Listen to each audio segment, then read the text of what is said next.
Welcome to the podcast where relationships, confidence, and determination all converge into an amazing, heartfelt experience. This is Speaking from the Heart. Welcome back to a special episode of Speaking from the Heart. Episode 51 features yet another Toastmaster, in which in the month of November, we are featuring Toastmasters that have made a positive contribution to society as a whole. And for those that are interested in checking out Toastmasters, I will leave a link in the episode notes in which you can go and visit your own local Toastmasters club. And to be real and to be transparent, I would never be doing this, let alone my business, if it wasn't a result of not only Toastmasters International, let alone the Toastmasters that have come in my life and helped me become the best version of myself. Today, we will have Charles Gates, and Charles is a high-energy, sought-after speech coach and also a speaker, and he helps his clients and audiences bring the zing to their presentations. He believes your delivery is just as important as your content, and usually with his presentations, they are fun, infotaining, and never boring. As the exception, whether teaching presentation skills, networking, or even fundamental leadership principles. We will talk about in this episode too about some of his books that he's started to write, including the Bring the Zing ebook series, in which the 5 Keys to Powerful Presentations, Briefings, and Meetings is already available on Amazon, and a second book in which we will talk about later on in this episode. Now, I have to tell you that Charles and I go back many years in which he was one of those leaders of mentors that I had in my life that inspired me. And you will definitely hear in this episode the fun, creative aspects of which he has started his journey. And what was really interesting about all of this was the way in which his mindset can be something that rolls into even our own daily lives as a whole. But with that, let's go to the episode. All right, we're here with Charles Gates. Charles, thanks for sharing your heart with us today. Josh, I am so happy to be here. I am so happy that you are here, and we were literally just talking about this before we started, that it's been a few years since I really had the opportunity to interact with you face to face, even through a recording, and I enjoy all the times that you have mentored me and been able to help me in not only my Toastmasters journey, but in so many different people's Toastmasters journeys and even beyond, which we'll get into. But I really appreciate you taking some time today. Charles, I want to talk about first, what got you into the realm of coaching and wanting to speak in front of people? Because a lot of people would probably say, that's crazy. I can't believe you would do that for a living. I will never get on the stage. Glossophobia, right? But I'm wondering if you could talk about how you got yourself started with that. Well, you know what? It goes back to a trip I made from New Jersey. I'm from Jersey down to Suffolk, Virginia.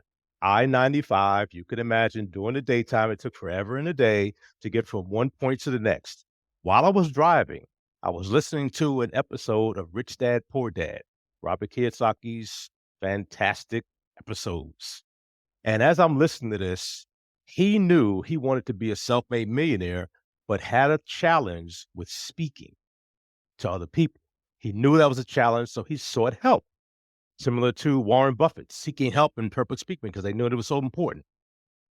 As I drove, I hear him mention Toastmasters. Toastmasters, what's that? Now, I'm hoping there's no cops listening to this because as I was driving, I was also writing. So one hand on the wheel, the other hand on my pen and my pad, writing away, Toastmaster. So I get home to Suffolk, Virginia, and I visit a Toastmaster club. And immediately I was hooked. Not the fact that I wanted to become a professional speaker or coach or anything like that, but I've always been a community activist. Ever since I've been an adult, I've always been involved in the community, talking to school board meetings, talking to board of supervisors, talking to city council, and I knew I could be better. Well, let me rephrase that. I knew I could be even better. And when I walked in the Toastmaster Club, they brought some things out that I hadn't really thought about before, such as crutch words. Now, I've never had an issue with those the typical crutch words. I realized through evaluations that my crutch word was a word right. RIGHT. Da da da. Right? Ah, da da da. Right? Mm-hmm. Right? Until they told me I had no idea. When I joined Toastmasters, I was giving speeches and people were just telling me over and over, Charles, you're pretty good at this. You're pretty good at this. People were asking me to do conferences. They were asking me to do TLIs, the trainings, and all of these things. And eventually I said, you know what? Why don't I get paid for this stuff? I'm doing it all the time anyway. So I put my foot out there, jumped into the deep end, got paid for it. And then people were saying, well, Charles, could you teach me how to do this? Could you teach me how to speak this? Could you teach me how to gesture and move with a purpose? Hmm. Hadn't thought about it. Why don't I get paid for it? So that's really how I got it started, speaking and coaching. I'm curious because I have seen you many times speak in front of audiences, whether they are local to where I was serving in District 38 as the club growth and even program quality director was actually when we first met.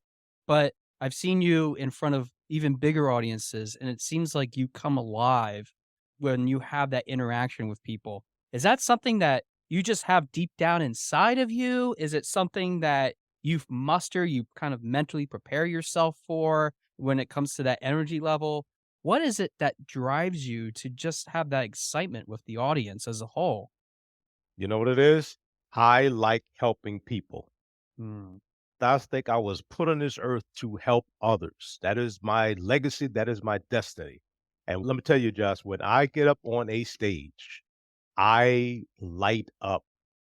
I light up even doing the drive there, the train ride there, the plane ride there, the walking to the venue. I am so excited. I feel like a kid on his way to Toys R Us. I know Toys R Us on around anymore, but I'm hoping your listeners know what that is. I just light up. And you know what? I've always been that way. I've always been that way. Even as a kid doing oral presentations in school, most of the kids were reserved and, oh, no, no, don't pick me. I couldn't wait till they pick me. Pick me, pick me. And they would so often not pick me because, Charles, put your hand down. Put your hand down. Your hand's always up. We're tired of listening to you. But that's the edited version. I love it. And I like to make an impact on people. And don't call myself a professional speaker. I call myself a transformational speaker because I want people to think differently once they finish hearing whatever I have to say, whether it's in a community or whether it's a paid presentation. With that said, is there somebody in your life growing up that has made you feel like you want to help people? Because, like you said, you literally enjoy having that and giving that opportunity to be transformational is something of a complete realm itself, which I have seen both Toastmasters, non Toastmasters do that. But I'm wondering if there was a influence in your life that propelled you into that direction, or maybe there was a life event. Do you mind sharing?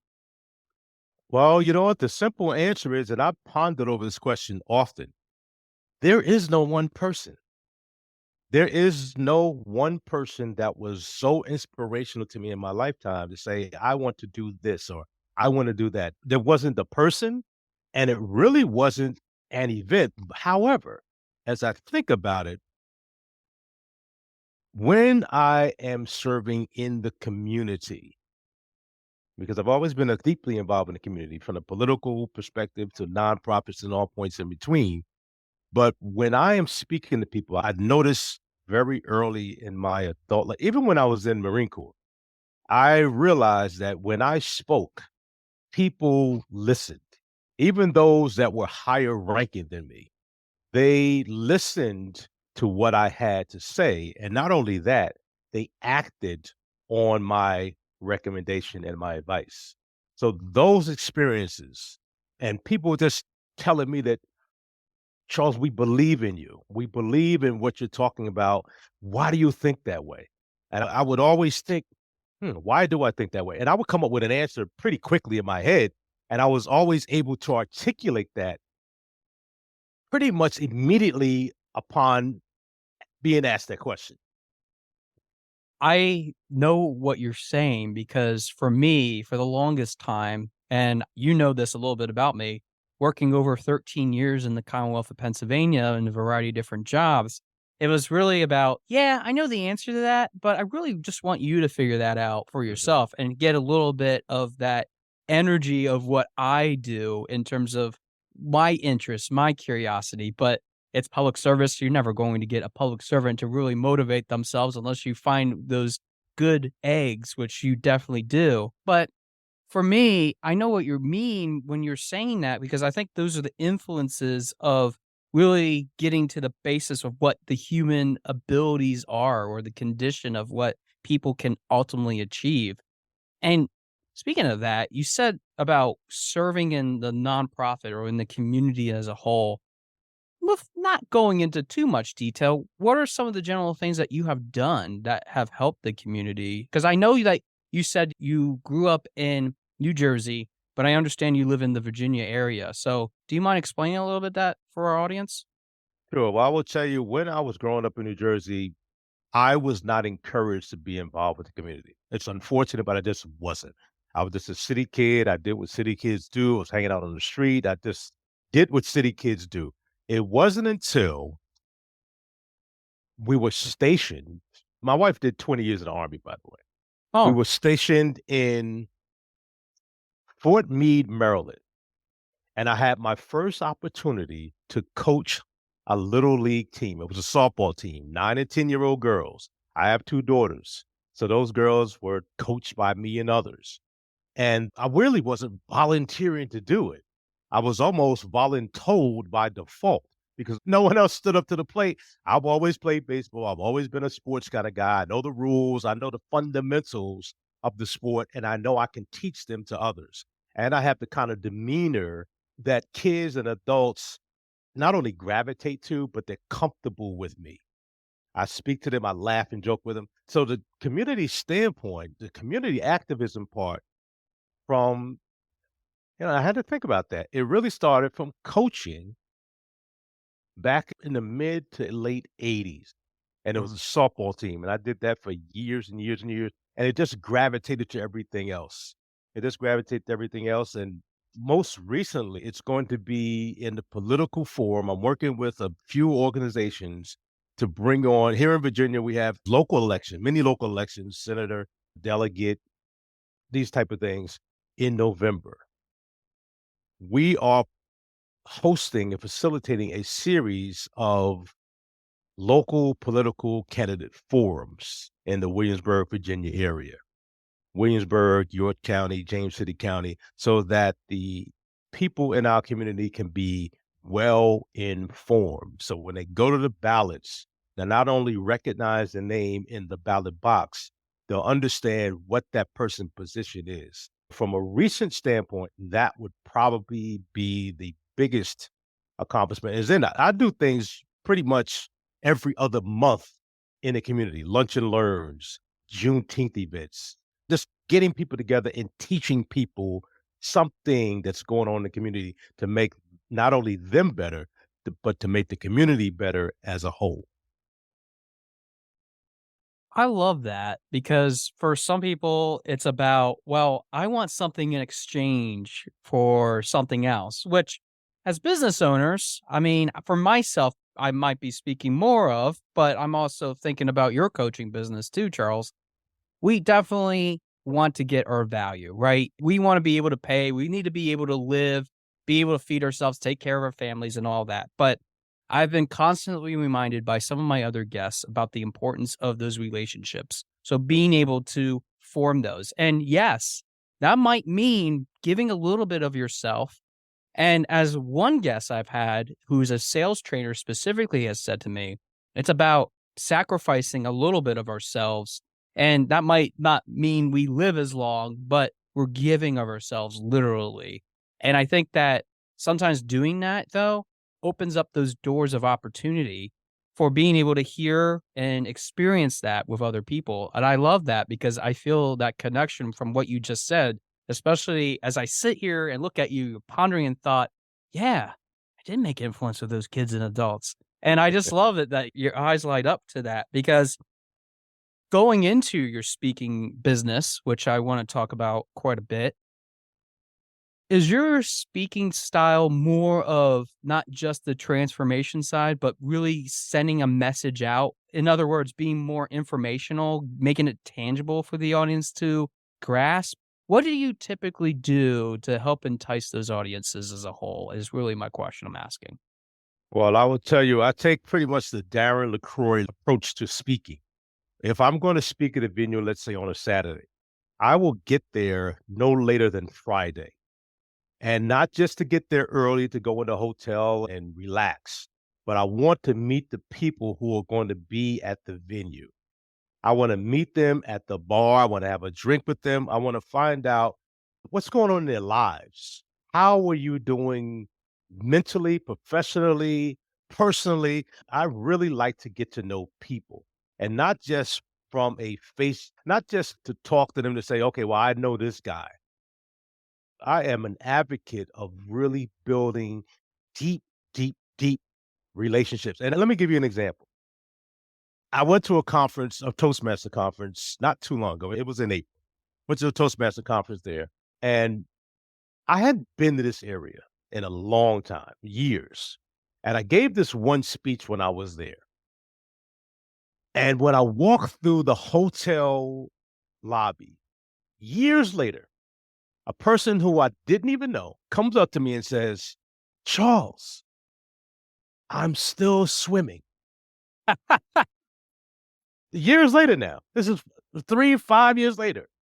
As you know, I used to have a speech called "Just Keep Swimming." Yep, I Me remember me that.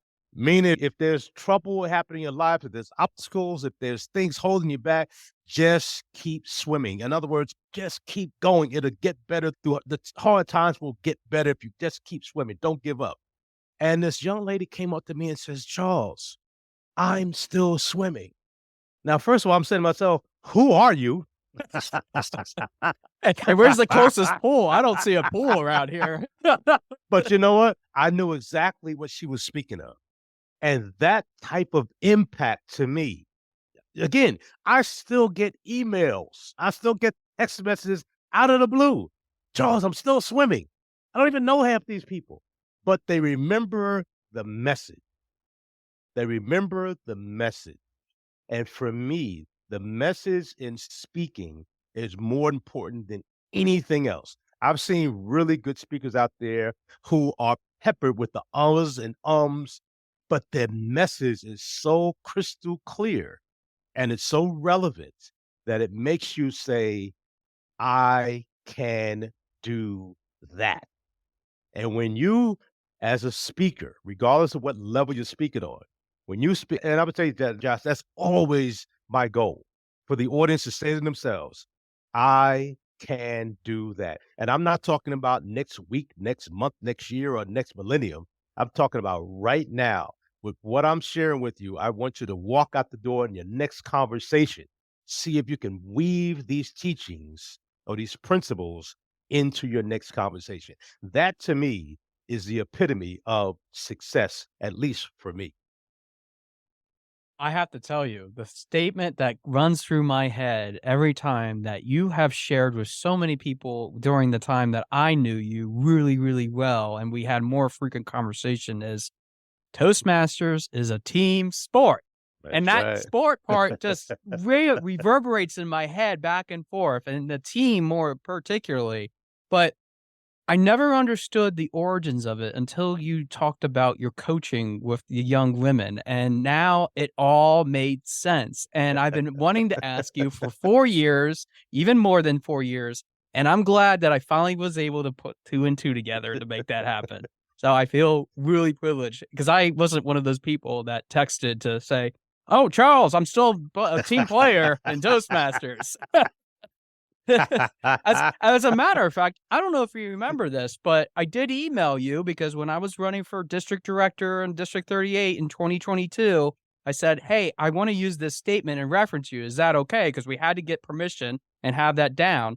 And you said, "Absolutely, go for it." I'm glad that you still remember that after all this time. I'm like, yeah, Unfortunately, I lost, but that doesn't matter. I got to use it. And that's I what counted remember. the most. Yes. I remember. Yeah. That's what counts the most. Mm-hmm. With that said, though, because you were just mentioning the fact that these people just out of the blue are texting you saying, yeah, I'm swimming yet, or yeah, I'm still a team player. I'm one of those people. I would have been one of them, but I'm glad I forgot your number for a little bit because I probably would have been texting you every day. I'm still blue in that. Oh Because man. I definitely would have probably been a stalker, and I didn't want to do that to you. But with all Oh that, boy. with that said, do you feel that you make an impact on this world? Because sometimes, yeah, I can say that I'm successful because these people respond back to me. I obviously had a very effective message. But do you have any self doubt, or does that empower you and you share that as part of your testimony to other audiences to kind of say, this is what the power of your words can be? What does that represent for you when you hear those sort of responses from people? Well, I will tell you, Josh, full disclosure, those words I live my life by. I share with my kids and I share with anyone that is willing to listen to me. Don't just live. Live to make a difference. Not sometimes, but every single day. It doesn't have to be monumental. You don't have to change the world. But if you can change one person's perspective, that to me is successful because I look at it like this. And then let me give you an example. There's a young lady in Toastmasters. She joined about 10 years ago, about 2012. She was a nervous wreck. In fact, when she made her very first presentation, her icebreaker speech, which is the first speech for those of you who don't know, she was crying profusely and shaking so hard, we thought she was going to pass out. But I will tell you, I happened to be there when she first did that speech, and it was painful to watch. But we were so proud of her of the fact that she did what she did. Fast forward, my district director year, I went to her and said, I'm not going to mention her name, but I went to her and said, I'm just going to use the name Jane for example purposes. I said, Jane, you have what it takes to change the world. I was there when you did your icebreaker speech. You and I have built a relationship over the years, and now I am giving you the ultimate challenge. I want you to be a district leader on my team. Why? Because you have what it takes, and I'm going to challenge you and push you to be the best version of you can possibly be this year. Josh, let me tell you something. She went from a budding cocoon at the beginning of that year to a blossoming butterfly. Mm.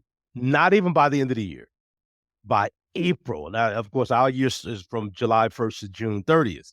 By April that year, she was killing it. I mean, she was so confident in her ability to change people's perspective, change people's lives, and build that confidence using her own story to do so. The answer to your question, I believe that we all are put on this earth for a reason. And my reason for existing on planet Earth in 2023 is to change people's lives. I wholeheartedly believe that I was put on this earth to really make an impact in people's lives. And what I found is when you touch one, they are going to touch others and they are going to touch others. So it's almost like a domino effect. And again, there's nothing in it for me. I'm not in it for the bright lights and the fancy cars and all that. I simply like to touch people for where they are. And when you do that, I believe when your last days come, I am going to be able to rest in peace, knowing that I made an impact on hundreds of people that I may never even have met before. But listening to my words changed their lives. That's a multiplication effect in itself. It's almost as a effective advertising campaign done by word of mouth can be so much more effective than saying, "Oh, I'm going to go on Facebook, put up this pretty nice graphic and have this wonderfully written advertisement that people are going to watch. And I'm going to pay $100 to make sure it goes all around this area." that is how this whole world works. It has to be sequential and built together. And Mhm. what you just shared about Jane and even some of the things that have happened even with other people is really how this works. And Mhm. it is about having that authentic connection. And it isn't just somebody coming off the street and saying, "Oh, I feel like I can connect with you." Because if I said, "Oh, Charles, I can connect with you," you'd be like, "What's your motivation here? Are you trying to get That's some right. money out of me?" Because it's all about really having that right mindset, which is some people, it's really tough. And I work with even clients for that matter that are really trying to challenge those thoughts about Mhm. themselves and others. But I want to talk a little bit about the book series that you started doing. And I know this is part of Bringing the Zing. So I was wondering if you want to talk about Bringing the Zing with us, along with some of the books that are coming out here. Actually, already a few of them have been out. So do you mind sharing some of that for the audience? The first series in the Bring the Zing series is called Five Keys to Powerful Presentations, Briefings for those in the military, and Meetings. The reason I came up with that, believe it or not, I was always wanting to write something that was going to be written to impact people. I was staying at my daughter's house in Maryland. As I was sleeping, this thought just came to my mind, and I always keep a pad and paper somewhere around. I didn't have one at the time, but I had a pen and a napkin, a white napkin that I still have. And these five keys came to my head. I said, wow, in order. And the first key, since you mentioned it, was mindset. Because if you don't have the right mindset, it is going to be challenging for you to do anything positive in your life or in the lives of others. And it's bring the zing because I see so many Toastmasters and so many even professional speakers that just don't do it for me. And I'm saying to myself, man, where's the zing in that? Give me the bada bing, bada boom. Where's that? Oh, you're boring me because to me, there's nothing worse than a boring speaker. If you're going to be boring, write it in an email, send it in a memo, and just let me look at it at my leisure. Because if I'm going to spend my time listening to someone, I want them to at least, if you're not going to infotain me, at least make it interesting enough where I want to listen to you. So that's where the bring the zing came from. I was looking for, and everything I do with the help of my family. And I came up with a few different titles, and Bring the Zing was one of them. And they said, Bring the Zing, because I'm a big fan of Sam Horn.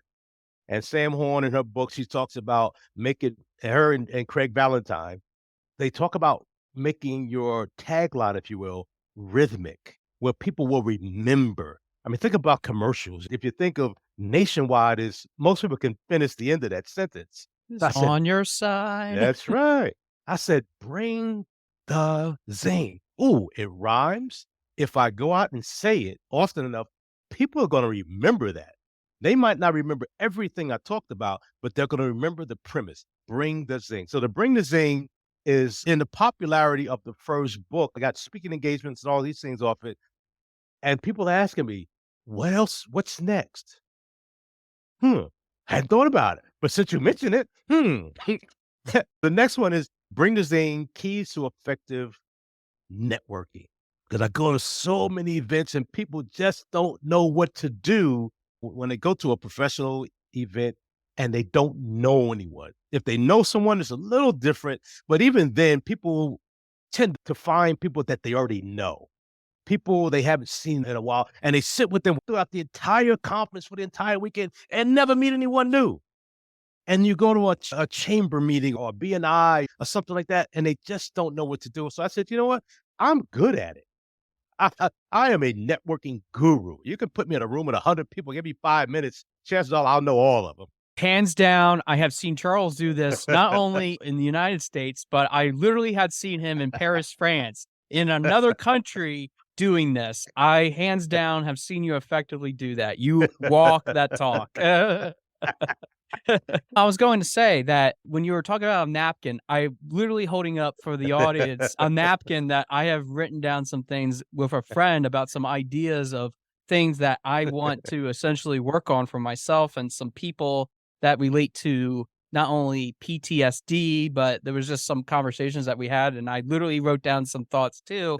And some of the best things that we do are not only with a pen and paper, but a pen and napkin or a That's right. marker and napkin in this situation.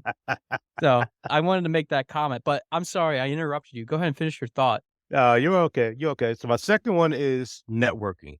And then the third in the bring this thing, I haven't quite boiled it down, but it's going to be something about leadership. Because in my opinion, most leaders in this world are not leaders, in my opinion. They're simply title holders. Mhm. Because if you cannot motivate, if you cannot inspire, if you cannot bring people up behind you, you are simply a figurehead. Now, I get beat up with that comment all the time, but you know what? I'm good with it. I tell it like it is. If you don't like it, maybe I'm talking about you. But Mhm. leadership is about influencing other people to be the best versions of themselves they can possibly be. And if you're not doing that and you call yourself a leader, I think it's time to look in the mirror and rethink how you approach people. Because it's all about building relationships and building people up to be the best versions of themselves they can be. And leadership is not trying to stroke the ego of the person in the mirror. You have literally said every single little thing about my business, Your Speaking Voice. So thank you so much for advertising without even knowing that. But I'm going to add one more thing to that, which is building confidence. And that That's is right. so true with all of that, that you are able to push forward as long as you have the confidence in yourself, knowing that you have value in that.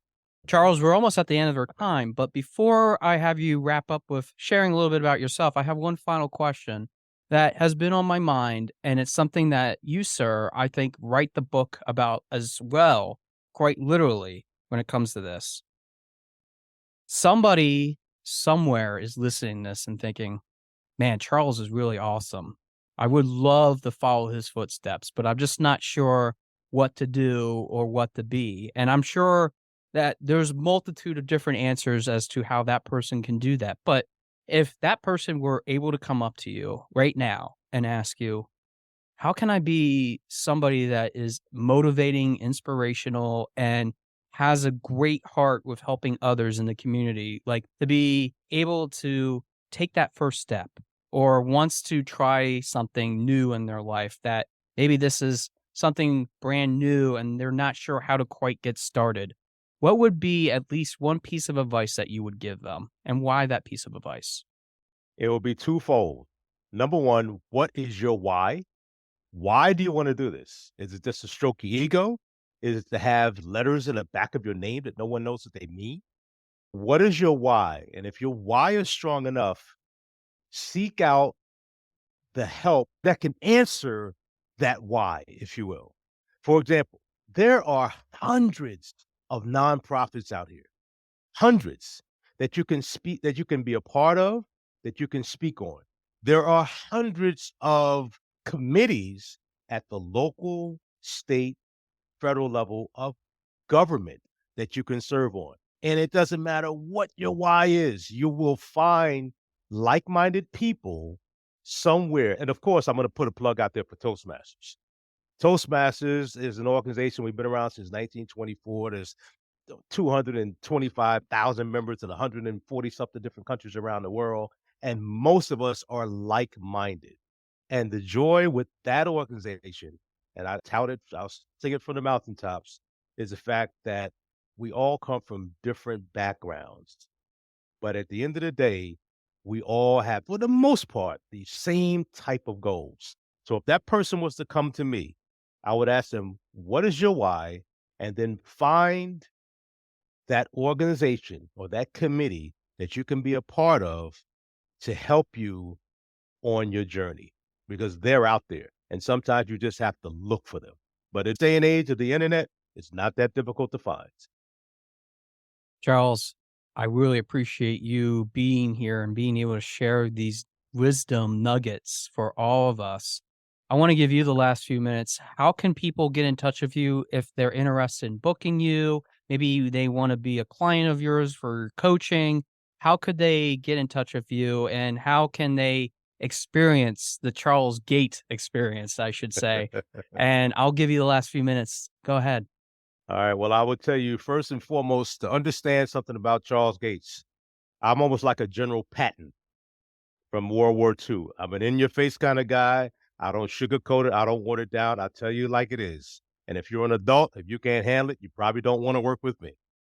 But if you do, I will attempt, if you are coachable, to make you the best version of you can be. Now, I'm a presentation coach. I help you frame your message in 15 words or less and deliver that message with power, impact, and confidence. That's what I do. How can you get in touch with me?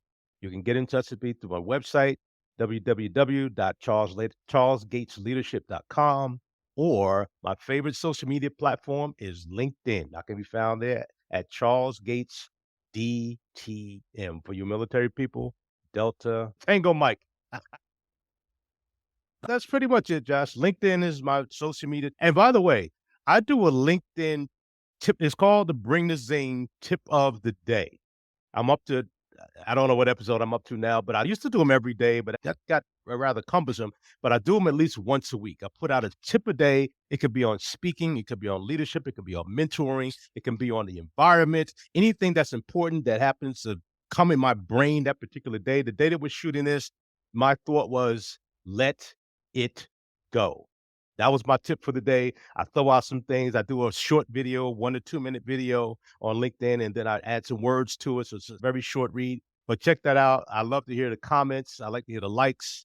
And ultimately, Josh, I am here to help serve others. And I'm really looking forward to my next journey is to work with budding politicians.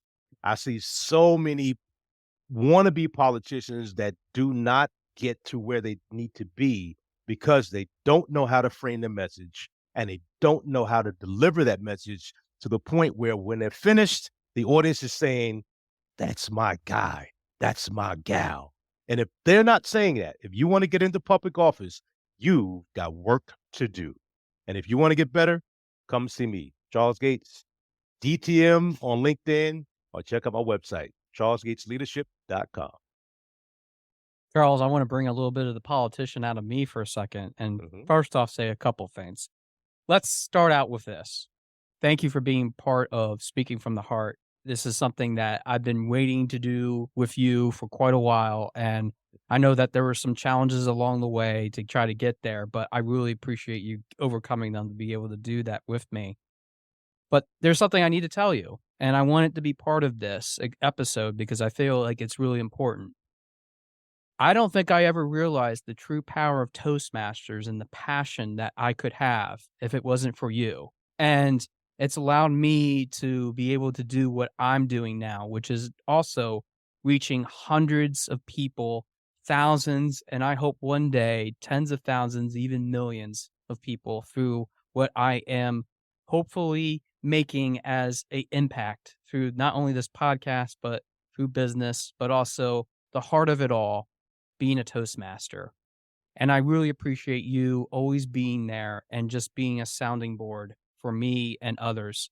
You are the genuine deal. And I'm really appreciated to feature you as one of my Toastmasters that has really resonated. And I hope listeners understand that Charles is in your face to the point, but he does it with a heart of compassion and a heart of gold.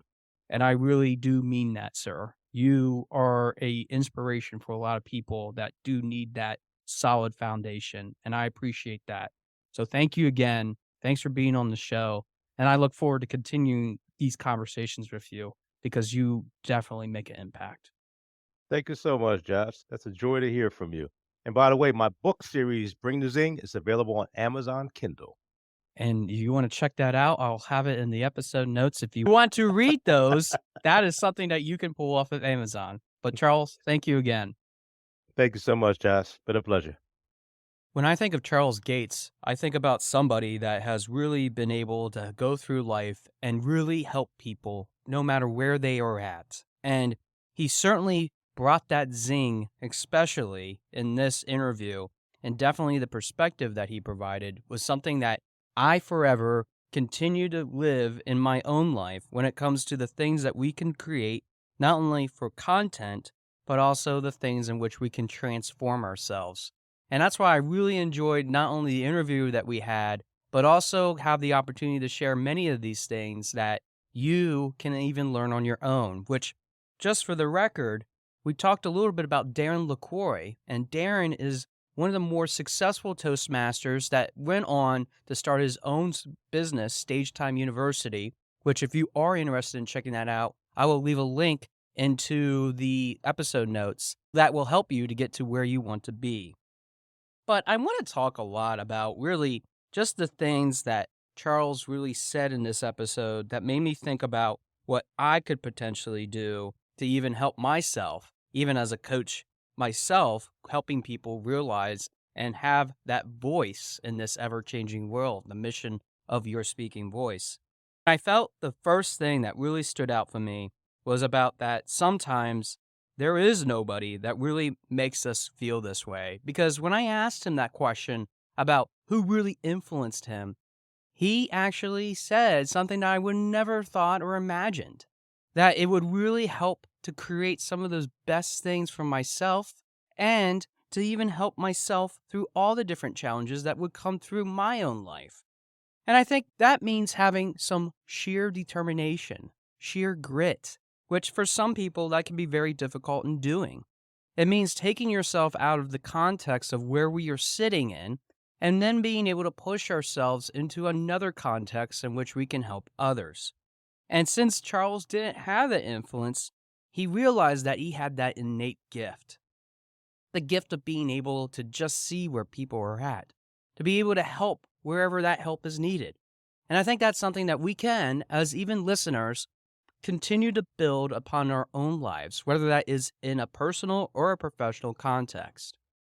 Now, for many of our episodes, especially early on when we started this podcast, we heard a lot of this concept of active listening. And Charles, yet again, is one of those Toastmaster guests that I've had that have talked about the importance of doing that, just so that we can just keep swimming forward. To keep swimming forward. Something that I heard many years ago from the same Charles Gates, but I was in a completely different mindset at the time. As a matter of fact, I wasn't swimming. I was barely treading water. As a matter of fact, the water was getting into my nose and I was starting to drown slowly into a dark, big abyss of itself. And that was something that I would never thought in a million years that I would overcome. Because trying to just swim, especially with all the things that are happening in our lives, it can be so difficult. It can be so challenging to just overcome those different aspects of our lives. To have that balance, which we've talked about in so many different episodes, of being able to just weigh those buoys that are out there in the sea, and even that vast ocean, of just being able to carry on. But isn't that the point? Isn't that the point of having other people that are like-minded like yourself, that are willing to help you along the way? Now, don't get me wrong, you can be like-minded and also have bad influences in your life whatsoever that might create some of those negative connotations about who you are, what you're trying to represent, and so many other things. But if you don't know what to do, especially when the times get tough, you have to remember that relying on what you've done in the past is not the answer either. And I think that for many of us, we do rely on that past because that's all we have. We just live. We just live because we need to just continue on. But I think that the problem with that is we stay stagnant. We don't challenge our status quo. As a matter of fact, we never see what we can do to become the very best. Sure, we could be a transformational speech coach in which we're happening to create infotaining, exciting speeches in itself. But when we are talking about especially the networking aspect of this interview, we really are talking about what we can do to move ourselves forward from point A to point B, to move ourselves then from point B to point C. But then it's about even the greater worldview, that some people take point D and go back to point A. Does that mean that they're wrong? Does that mean that they are also challenging themselves to become something that they never thought possible? Is it something that they're able to just live and just go through the notions thinking that they will have that answer? Well, it's all about perspective. And even in perspective, we have to reflect on what those perspectives of our own lives are and what we wish to have as new world perspectives, because they are always changing. They always have something in which we are trying to see through the murky fog, the murky waters, to see if we could swim to the next opportunity of essentially becoming the very best. And I think that for Charles, he recognizes that it isn't just about doing it yourself. It's about networking with others and even being a coach, especially of the softball team, in which he was able to help those children become something that they never thought possible.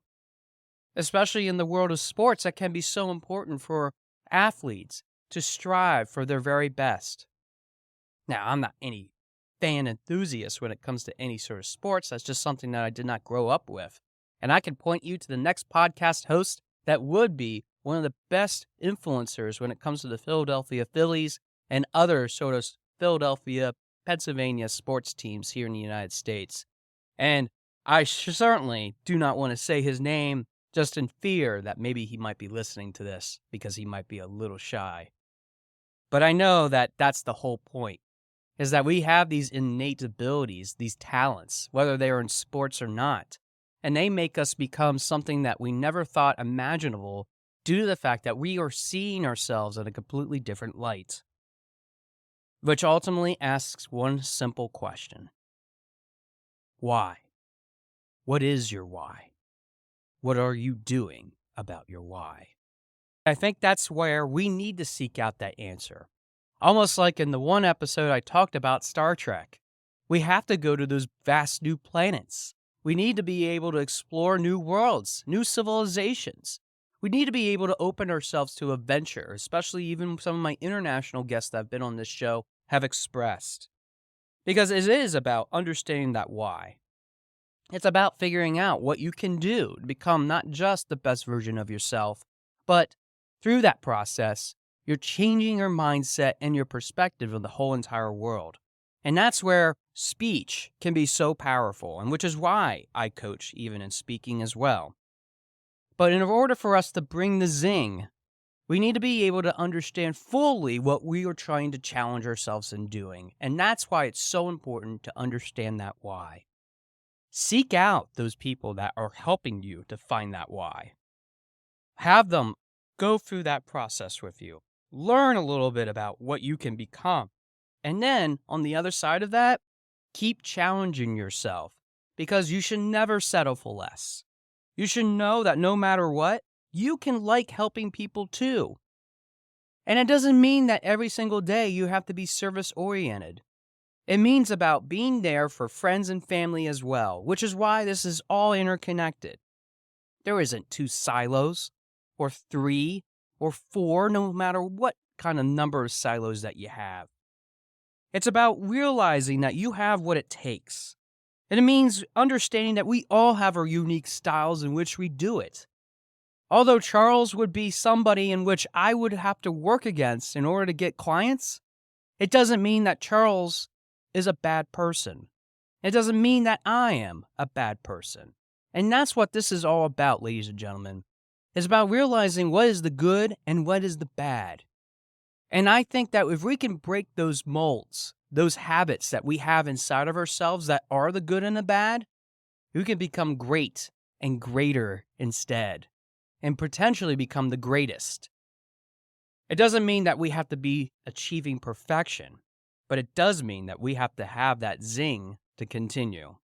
And I think for anyone that is out there still trying to figure out what that influence is, whether you are that child on the baseball field or the softball field, or even turning it into the future, I think we all need to realize that we can do this. We can find our why. We are worthy of all things possible. And that is the most important thing we can do to unlock our voice. Thanks for listening to episode number 51 of Speaking from the Heart, and I look forward to hearing from your heart very soon. Thanks for listening. For more information about our podcast and future shows, Search for Speaking from the Heart to subscribe and be notified wherever you listen to your podcasts. Visit us at www.yourspeakingvoice.biz for more information about potential services that can help you create the best version of yourself. See you next time.